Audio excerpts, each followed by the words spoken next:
گفتگو اس لیے عرض کر رہا ہوں کہ مجھے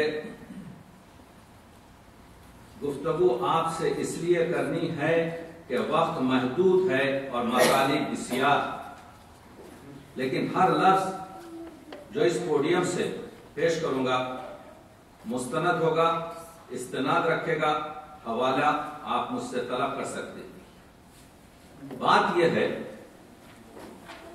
کہ اردو ادب جو یونیسکو کے لحاظ سے دنیا کی 5ویں بڑی زبان ہے، 400 ملین سے زیادہ افراد اردو ادب کو سمجھ سکتے ہیں۔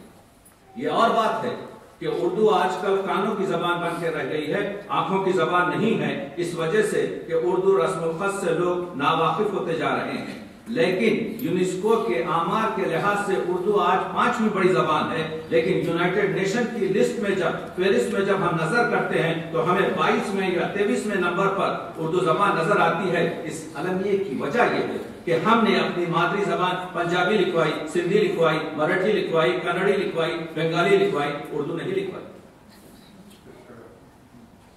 اس اردو زبان کا 35 یا 40% حصہ اس اردو زبان کی شعریت کا صرف ایک ہی صنف میں موجود ہے، جس کو ہم رسائی ادب کہتے ہیں۔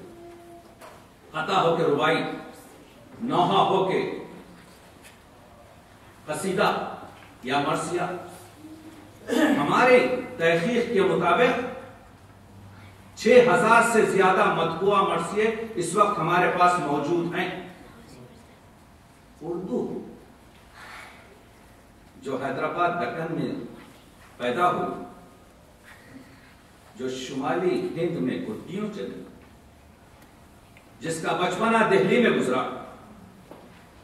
جو لکھنؤ میں دلہن بنی، جس کا سسرال اردو محلہ میں پھیلا اور جس کی اولاد آج پورے اردو محلہ میں پھیلی، وہ اردو جس کو غزل نے جس کے ہونٹوں پر لالی لگائی، مرثیے نے جس کی آنکھوں میں سرما لگایا، مثنوی نے جس کی چوٹی گوندی، ربائی نے جس پہ چارقت چڑھائی، وہ اردو 500 سال تک دربار میں جا نہیں سکی، اس وجہ سے کہ اردو کی سوگن فارسی اپنی جگہ پر بیٹھی ہوئی۔ لیکن اردو تھی جوان، اردو تھی حسین، اردو تھی چنچل، اردو تھی باشکوہ۔ اس نے جب اپنے گرسو پھیلائے تو اور بھی خوشنما نظر آنے لگی۔ ادھر شاہ ظفر اس کے اسیر ہوئے، اردو کا سب سے پہلا صاحب دیوان شاعر محمد قلی قطب شاہ اس کی زلفوں میں پھنسا۔ پیا واجد علی شاہ اس کے عاشق بنے۔ تو اردو ایک ملی جلی تہذیب کا نام ہے، ایک گنگا جمنی تہذیب کا نام ہے۔ اسے میر انیس نے کلمہ پڑھایا، اسے گلکرسٹ نے مسیحیت سکھائی، اسے چکبس نارائن نے رامائن پڑھائی، اسے بیدی نے گرو صاحب کی کتاب سکھائی۔ تو یہ ایک ملی جلی زبان جس کا تعلق تمام افراد سے، ابھی گفتگو میں اس طرف اشارہ کیا گیا کہ یہ کسی فرقے کی زبان نہیں۔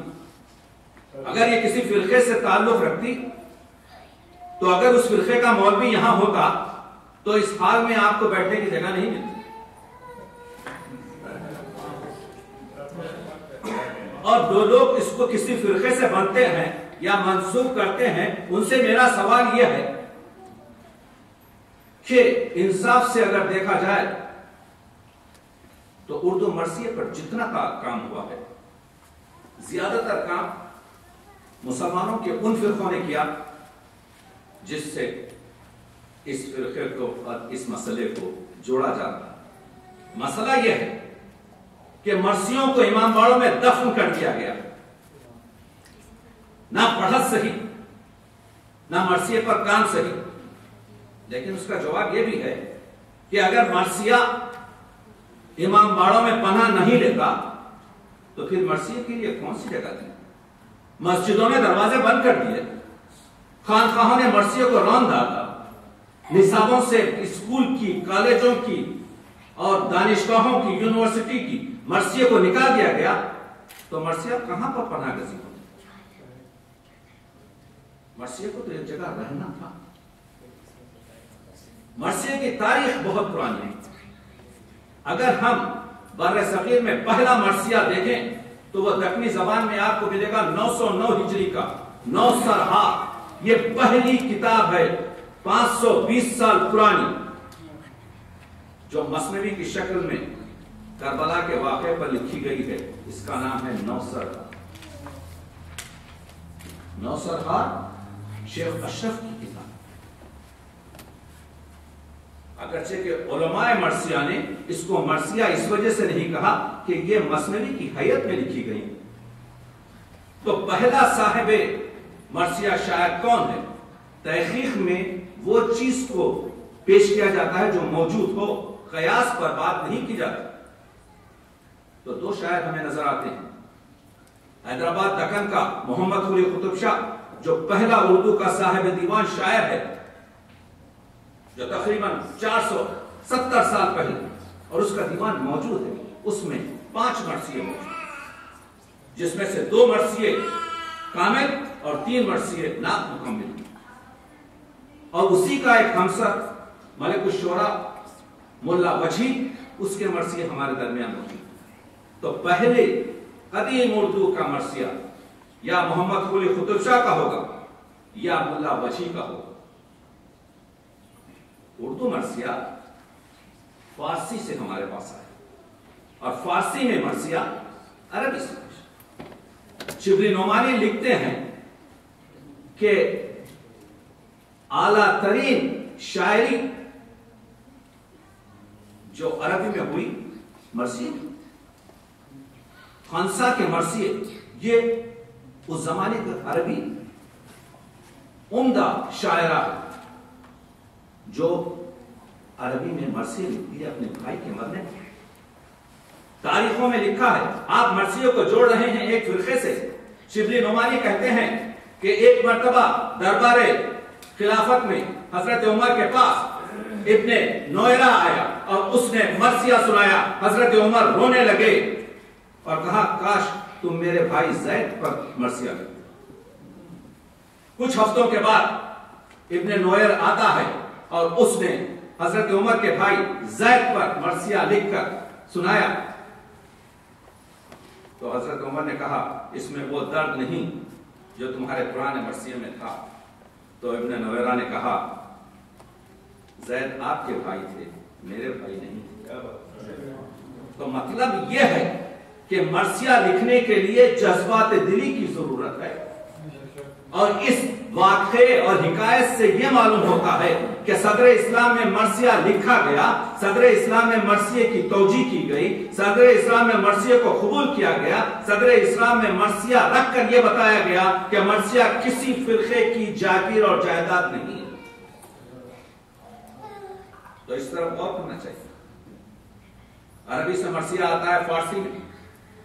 فارسی کا سب سے عظیم مرثیہ ملا محتشم کاشی کا ہے جو 421 سال پرانا۔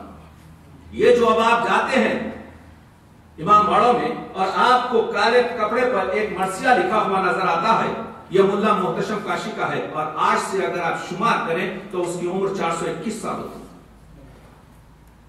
یہ وہ مرثیہ ہے جو ملا محتشم کاشی جو اس زمانے کا ایک عیش کرنے والا شاعر تھا، اس نے 2 قصیدے لکھے، ایک شاہ صفوی کے لیے اور ایک ان کی ملکہ نور کے لیے۔ دونوں قصیدے روانہ کیے تاکہ کچھ انعام اور داد و دہش اس سے حاصل ہو سکے۔ جواب میں یہ آیا کہ تم نے جو قصیدے لکھے ہیں یہ تم نے اس میں بہت زیادہ مبالغے سے کام لیا ہے، اس وجہ سے ہم یہ قصیدے قبول نہیں کرتے۔ محمد اور آل محمد کی شان میں کہو، جو کچھ بھی کہو گے ان کے مراتب تک نہیں پہنچ سکے گا، تمہیں دین دیا جائے گا، تمہیں دنیا دی جائے گی۔ دیکھا آپ نے کہ ایک شاہی مزاج نے شاعر کے مزاج کو بدلا، اور ملا محتشم کاشی نے وہ 12 بند جو ہر بند میں 8-6 ہیں، یعنی 6-9 اشعار کا وہ مرثیہ لکھا جو آج 421 سال رہنے پر بھی آپ جیسے ہی ریڈیو کھولیں گے کسی بھی فارسی زبان کا، آپ کو وہ مرثیہ سنے آئے گا۔ مرثیہ شروع ہوتا ہے، کہاں شروع ہوتا ہے؟ مرثیہ شروع ہوتا ہے کہ علی کی بیٹی زینب مظلوم جب اپنے بھائی کا جنازہ خون اور خاک میں غلطاں دیکھتی ہے اور اونٹ پر جب اسیر اور قیدی بنا کر لے جائی جاتی ہے تو اسی طرف روضہ نبی کی طرف رجوع ہو کے کہتی ہے کہ نانا کیا یہ تیرا حسین ہے؟ یہ مرثیے کا مطلب یہ ہے 12 بند محتشم کاشف 421 سال گزرنے پر بھی آج پوری دنیا میں انقلاب کی طرح الفاظ کا دھارا ہے، لفظوں کی کشش ہے، جذبات نگاری ہے، محبت ہے، ہر چیز اس مرثیے میں ہے۔ یہ مرثیہ، اور اب جب گفتگو ہو رہی ہے تو اور ایک مرثیے کا ذکر کر دوں، میر انیس کے مرثیے اور دلیل پر تو میں بات کروں گا، لیکن ایک مرثیہ آپ کو یاد دلانا چاہتا ہوں جو خلیفہ محمد علی سکندر کا، یہ پنجاب کے تھے، ان کا انتقال 1800 عیسوی میں ہوا، یعنی 210 سال پہلے یہ گزر چکے۔ حیدرآباد دکن میں یہ لاہور کے پیدا تھے، دہلی میں بڑے ہوئے، پھر داروغہ ہوئے، بہو بیگم اودھ سے انہوں نے پوربی میں، پنجابی میں اور اردو میں مرثیے لکھے۔ ان کا ایک مرثیہ اسی طرح سے مشہور ہوا، تقریباً 250 سال تک پڑھا گیا۔ لوگ میر انیس اور مرزا نوید کے مرثیے پڑھنے کے بعد اس مرثیے خان سے کہتے تھے کہ بھائی ایک 2 بند خلیفہ سکندر کے مرثیے کے پڑھ دو۔ اس کا مطلب ہے روایت شتر سوار کسی کا تھا رسول، یہ 61 بند کا مرثیہ، اس پر میں نے کام کیا، اس پر میں نے میڈیکل آرٹیکلز لکھے۔ یہ اردو ادب کا وہ جوہر پارا ہے، جیسے مولانا محتشم کاشی کا فارسی کا، اسی طرح سے میاں خلیفہ سکندر کا یہ 61 بند کا مرثیہ، جس سے لوگ واقف نہیں۔ عزاداری حسین کا شعر و شعریت سے بہت کچھ تعلق ہے۔ منبر پر مولوی کو خوف ہے کہ اگر مرثیے پر پوری گفتگو ہو جائے، اگر مرثیہ پوری طریقے سے پہنچا جائے تو پھر ان کا بزنس خراب ہوگا۔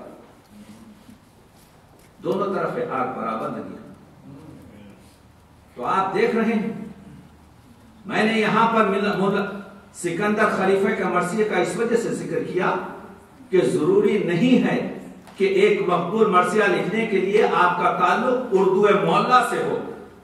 اردو محلہ پر آج جو پرچم اردو کا اردو محلہ سے اردو محلہ پر گیا ہے تو وہ لاہور ہو کے بنگال ہو کے حیدرآباد دکن ہو، وہیں پر لے رہا۔ زبان کسی کی ملکیت نہیں۔ میں نے عرض کیا کہ ہر لفظ جو آپ کی خدمت میں پیش کروں گا وہ استناد رکھے گا، تو ہوا یہ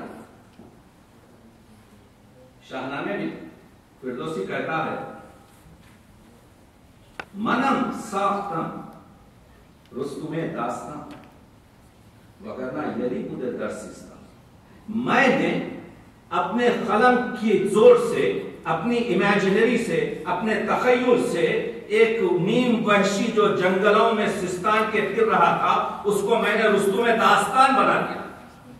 یعنی یہ میرے قلم کا کمال ہے کہ میں نے ایک نیم جاہل کو ایک اسٹوری کا ہیرو بنا دیا۔ لیکن کربلا کا مسئلہ جدا، یہاں پر وہ ہستیاں پیش ہیں۔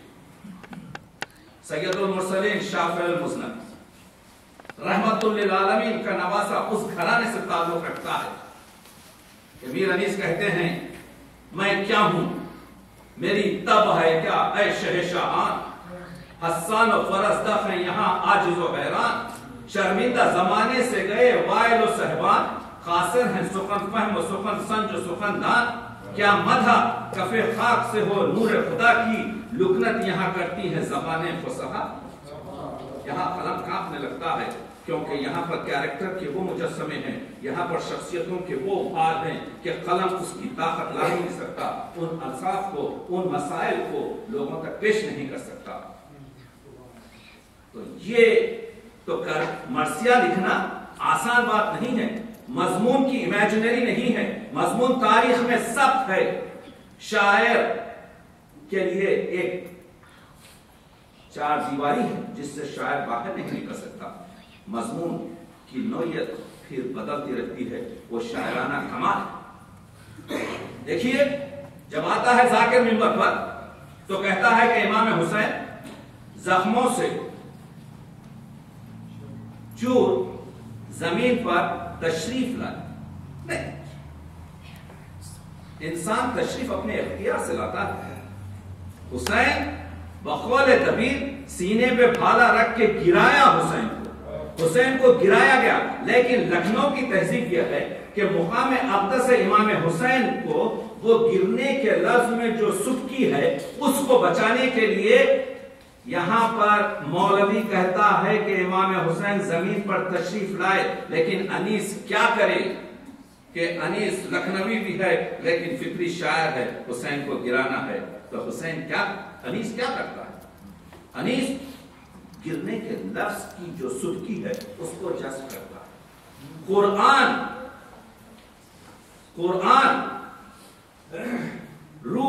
قرآن رہلے زی سے سرے فرش گر پڑا، قرآن رہلے زی سے سرے فرش گر پڑا، دیوار کعبہ بیٹھ گئی عرش گر پڑا۔ یعنی قرآن کو گرایا، عرش کو گرایا، کعبے کو گرایا، پھر حسین کو گراتا ہے۔ آپ نے دیکھا یہ ہے فطری شاعر کا کمال، یہ ہے فطری شاعر کا کمال۔ ابھی پروفیسر اکبر نے آپ کے لیے وہ بابا بتائیے کہ یتیمی ہے کس کا نام؟ بیٹی پہلی مرتبہ لفظ یتیمی سنتی ہے، بچی کے لیے ایک جو باپ رکھتی ہے یتیم کا لفظ نیا ہے، فوراً کہتی ہے اب یوں بسر کرو کہ یتیمی کا دور ہے۔ جیسے ہی یتیم کا لفظ سنا بچی کے لیے نیا لفظ ہے، تو حسین انیس کا کمال یہ ہے کہ بچوں کے لفظ میں بات کرتے ہیں۔ بیٹا نہ پوچھو یہ کہ مصیبت عظیم ہے، مر جائے جس کا باپ ہے بچہ۔ اس کو کہتے ہیں حفظ مناطق، اس کو کہتے ہیں مکالمہ بندی، اس کو کہتے ہیں نفسیات پر پوری طریقے کا اختیار۔ تو آپ دیکھ رہے ہیں کہ یہ مرثیے کی جو قدرت ہے، یہ مرثیے کی جو زندگی ہے، یہ مرثیے کی جو وسعت ہے۔ امام باڑوں میں 190 بند کے مرثیے میں سے 6 یا 8 بین کے بند پڑھے جاتے ہیں جن کو غلط طریقے سے پڑھا جاتا ہے، پڑھا صحیح نہیں۔ میں نے ایک مرثیے کا تجزیہ وہ 800 صفحات میں کیا ہے، 800 صفحات میں ایک مرثیے کا تجزیہ میں نے کیا ہے، اور یہ بتانے کی کوشش کی ہے کہ میر انیس کے ایک مرثیے میں وہ دم ہے کہ اردو ادب میں تشبیہات کی جو 42 قسمیں ہیں ان تمام کی مثال میں نے ایک مرثیے سے پیش کی۔ بات یہ ہے کہ مرثیے کو اردو ادب کی ضرورت نہیں ہے، اردو ادب کو مرثیے کی ضرورت ہے۔ مرثیہ محتاج نہیں ہے۔